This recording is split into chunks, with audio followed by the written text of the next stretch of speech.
Sadhguru, I wanted to know that when we are silent, still we feel that mind chattery, which always bothers us, and our thought always shifts back to past and future imaginations, which will not be any of output.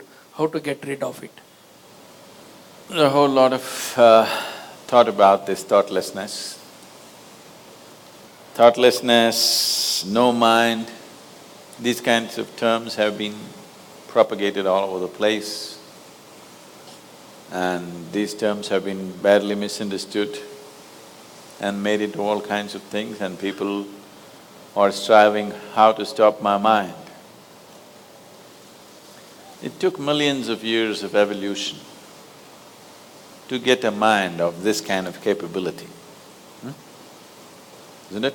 Millions of years of tremendous amount of nature's work that today you have a mind of this kind of scope. And now you want to stop it. Why is it that you want to stop it? If your mind was constantly producing absolute pleasantness for you, would you think how to stop this mind? Would you? No. It's producing a lot of unpleasantness. That's why you're thinking of how to stop the mind. This is the first thing, wherever you go in the world, this has gone so much into people's mind. If you tell them you meditate, they say, "But Sadhguru, I'm not able to stop my mind." I said that will happen only after you stop your kidneys, liver, heart. You stop all these things, then the mind will also stop. Do you want it to stop? No. Then why do you want the mind to stop? Why do you have such a horrible prejudice against the mind? You don't mind if your heart is beating, you can meditate. You don't mind if your liver is working, you can meditate. Your kidneys are functioning, you can meditate. If your brain functions, you can't meditate, what is the problem? You seem to have something against intelligence, isn't it?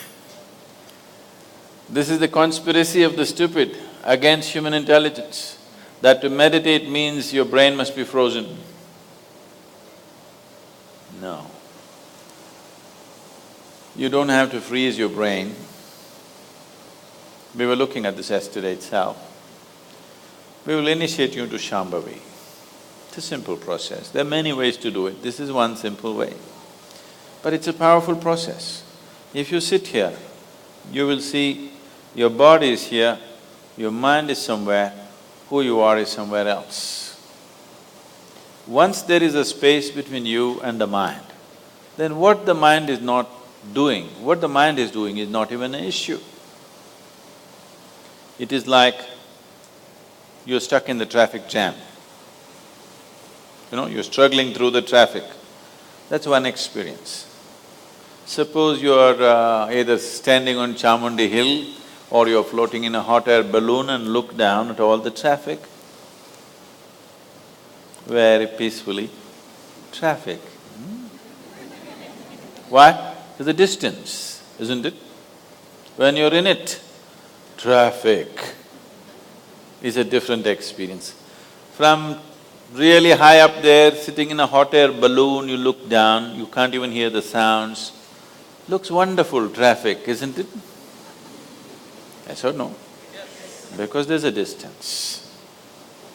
So once there's a distance between you and your mind's activity, mind is not a problem. Mind is a miracle, it is not a problem. And anyway, if thoughts are going continuously, if you're having a mental diarrhea, obviously you ate some bad food, isn't it? Yes. If you're having a physical diarrhea, you ate some bad food, isn't it? If you're having a mental diarrhea, you are obviously consumed something wrong. What this wrong thing could be is, the moment you identify yourself with something that you're not, then you're finished. Your mind is a continuous runs. There is no other way. Do what you want, try as hard as you want, it is not going to stop. If you do not identify yourself with anything that you are not. You know how to be with everything, you know how to use everything, but you're not identified with it, then you will see if you sit here, simply mind will be like this. If you want to use it, you can use it, otherwise it'll be like this. Right now your hands are like this, or you're holding it tied up because it'll go all over, is it? No. You can keep it like this. You can keep it like this, you can keep it like this. When you want to use it, you can use it. So it's a useful instrument. Suppose your hands become like this. You know, some people have become like this. Yes or no? If it becomes like this, you will become ridiculous, isn't it? If it happens to your mind, also you're equally ridiculous. It is just that you are living in the comfort that nobody else can see it. But people can see it. They watch you closely enough, they can see it, isn't it? And whether they can see it or not, that's not the point. The point is, the most important faculty of your life is out of control. Doesn't matter whether they can see it or not, that's not the issue. The issue is, the most important faculty in your life is out of control, doing its own rubbish all the time, not doing what you want it to do. So, if you have to be freed from this ailment, you should stop eating bad food. Wrong food or bad food means you're identifying yourself with things that you're not. If you sit here, if you're not identified with this and with this, then you will see everything is just fine. Then your mind will do what you want it to do. Otherwise, it will simply hang there, and that's how it should be. Mind should not be telling its own stories all the time. It should tell the story that you want it to tell, isn't it? Otherwise, it's quite a nuisance.